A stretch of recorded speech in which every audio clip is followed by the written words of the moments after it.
Joining us now on the line, our good friend Frank Bourdeaux. He's the chairman of the Mississippi GOP. Afternoon, Frank. Thanks for joining us today. Good afternoon. Thank you for having me, Gerard. You bet. So, give us a bit of an update on what is we can expect from next week's municipal elections. Several rather pivotal races across the county and city landscape going on. What are you focused on? We have municipal elections all across the state that are very important, some that we can gain seats and some that we're working hard to hold on to. The main thing is getting our folks out to vote, getting them energized. And as I travel the state, we're starting to see the energy. We're in the home stretch. And so this Saturday is the last day to absentee vote. So if anybody needs to get out and absentee, get out there now. And we're just asking folks, go knock on doors for their friends and neighbors that are running for public office on the Republican side. Text your friends, and we really got to drive folks out to vote. Yeah. Are there any races in particular, Frank, that you're kind of paying attention to where we might gain a seat? There's several races that we're looking at, but one real important one to us is to take the mayor's seat. And Tupelo, we got a great candidate, Todd Jordan, who is running, and that would be a huge pickup. Obviously, that's a big financial hub for our state, beautiful city, and so we're working very hard. I know his folks and the Republicans up there are working very hard, so that's one that we have really targeted in on and trying to win. Yeah. And what about the incumbent Republicans and some of these positions across the municipal landscape? How's that looking? A lot of our incumbent Republicans, I feel that they're strong. We've met with a lot of them across the state. We do have some close races, and obviously every candidate is running scared, as they should. Mm-hmm. And so, but I feel a lot more confident every day that goes by, seeing the energy that we're seeing through the entire state. Do you feel like the fact that the Democrats are in charge in Washington of both houses of Congress and, of course, the White House, does that play a role? Does that factor in to elections down at the municipal level?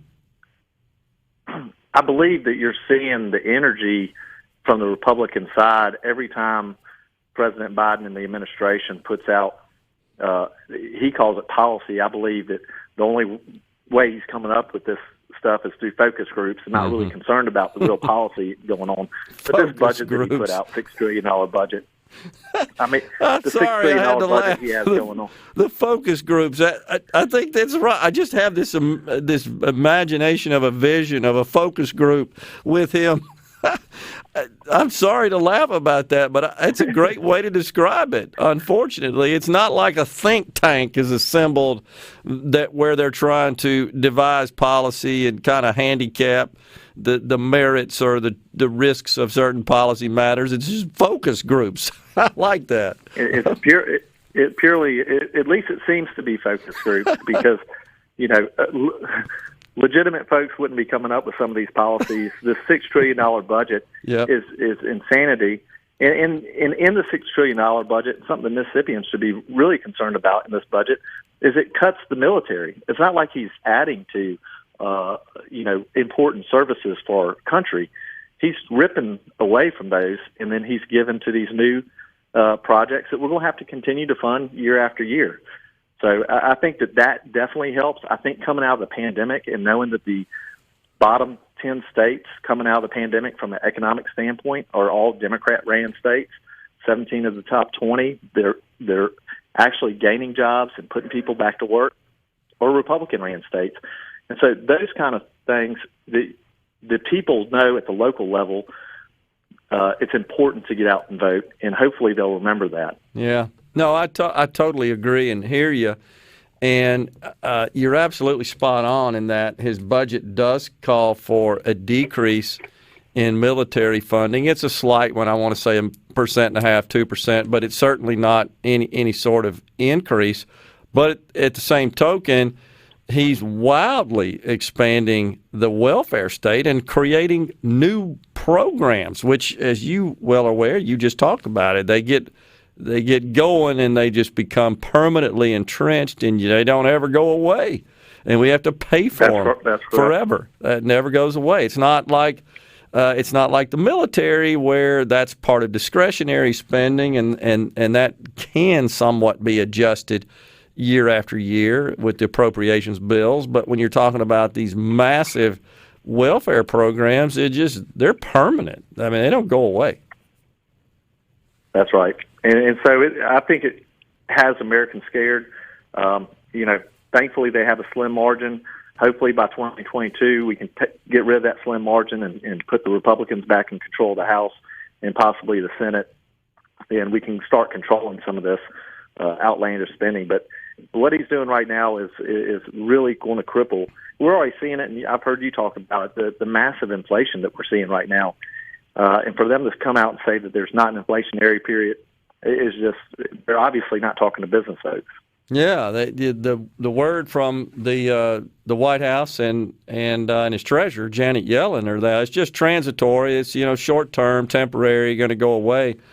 I hope so, but there's no empirical evidence of that, of what's going to quell it, and the Fed doesn't seem to be interested in adjusting policy that might sort of rein in inflation. So, man, I don't know, and I hope you're right in that voters are taking those situations into account when they cast their vote. And so let's kind of pivot to, it's hard to believe, but the midterms are a year and a half away in 2022, and then we've got several critical Senate seats up as well. Of course, all 435 House seats. What are you hearing from within the ranks of the GOP and the National Party as to what it looks like? Well, the National Party is very bullish. They right after the election 2020, they've targeted in on key races that we can pick up seats. Obviously, redistricting is going to happen here, and so we'll see with that. But it looks like we're going to have favorable results as far as the redistricting and the states that those seats will be allocated to in the future. And so I think that we're in a very good position. We actually have co-chair Tommy Hicks in the state of Mississippi. We're doing a fundraising event for the MSGOP on the coast tonight. He's having an event in Jackson tomorrow. The RNC is flying their folks in. We have a meeting tomorrow in Jackson to discuss issues and Southern strategy as far as 2022 and beyond. So the RNC is taking this very serious. They're out in the states. They're not staying in Virginia. They're traveling everywhere, and they're working very hard. So I feel like the National Party and the state parties are working very hard to make sure 2022 is a success for us and then beyond. Yeah, totally agree. Do you think the Democrats are feeling like that they're going to have their hands full in the 2022 races? I mean, of course, it's always prudent, as you talked about earlier, when you're running for office, to assume you don't have anything in the bag. You got to work hard as you absolutely possibly can to assure victory. How do they see their chances? Do they feel like, hey, the president's policies are resonating and this is going to sweep us into retain control in both houses and give us the White House in 24? Look, if what Congress is doing on the Democrat side is any indication that their policies, they obviously believe in their policies. They won't sign on to policy to support our police officers, publicly support our police officers. That's scary if that's the current Democrat Party. And I think that's going to help move more folks over to the Republican side. Their policies, they're digging in. They're standing behind their policies, and I think they're failed policies, but they obviously believe in it. As far as the South, everybody's read the news. They're going to pour in substantial money into southern states to try to unseat some of our folks, and so we're going to have to work hard and combat that. And I believe we're up to it in Mississippi, and I hope our other states around us are as well. Man, I sure do as well. We got just a second here left, Frank, but I've been seeing some great ads featuring Tim Scott and his post-Biden speech remarks, where he talks about a more optimistic view of the country and basically dismisses the idea of systemic racism. And it's a great ad, and I think using Tim Scott and in those ads is a good idea. Have you seen those? Tim Scott's ad is fantastic, and he does have a positive vision for our country. I believe the Republican Party as a whole has a positive vision of we're not a bad country, we're not bad people. Agree. And Tim is a great guy to put that out there. Frank, really appreciate you joining us today, and we'll talk to you and probably see you soon. Take care, my friend. Yes, sir. Thank you, Gerard. We'll be right back to JT.